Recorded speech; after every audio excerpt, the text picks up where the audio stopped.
Hello, welcome to my morning mini ভ্লগে।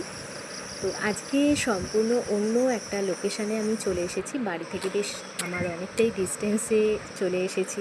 তো আপনারাও চাইলে উইকেন্ডে এরকম একটা সুন্দর জায়গায় চলে আসতে পারেন। এটা কোনো ফরেস্ট এরিয়া না, বাট এখানে এলে আই এম শিওর যে আপনারা ফরেস্ট ফিল করতে পারবেন।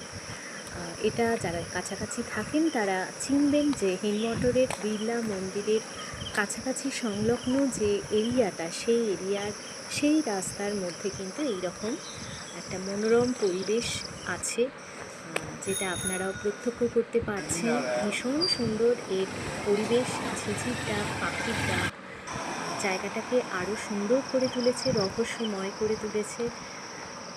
রাস্তার ধারে ধারে এরকম পরিত্যক্ত কোয়ার্টার, যেগুলো আগে একটা সময় কিন্তু ভীষণ সাজানো গোছানো ছিল। তো দেখে এগুলো অনেক কিছুই মনে পড়ে, অনেক নস্টালজিক ফিলিংস হাঁটতে হাঁটতে তৈরি হচ্ছিল। তো এরকম ছোটোখাটো একতলার মতো কোয়ার্টারও কিন্তু এখন অনেক জরাজীর্ণ অবস্থায় তৈরি হয়ে গেছে। মাঝে মাঝে আপনারা এরকম সুন্দর জলাশয় দেখতে পাবেন। অনেকটা বড় এই জলাশয়টা।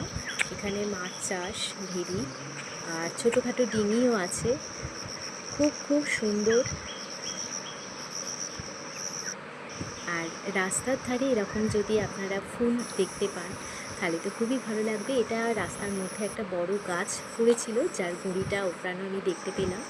তো আমি এবার ব্যাক করছি। ভিডিওটা ভালো লাগলে অবশ্যই সাবস্ক্রাইব করবেন।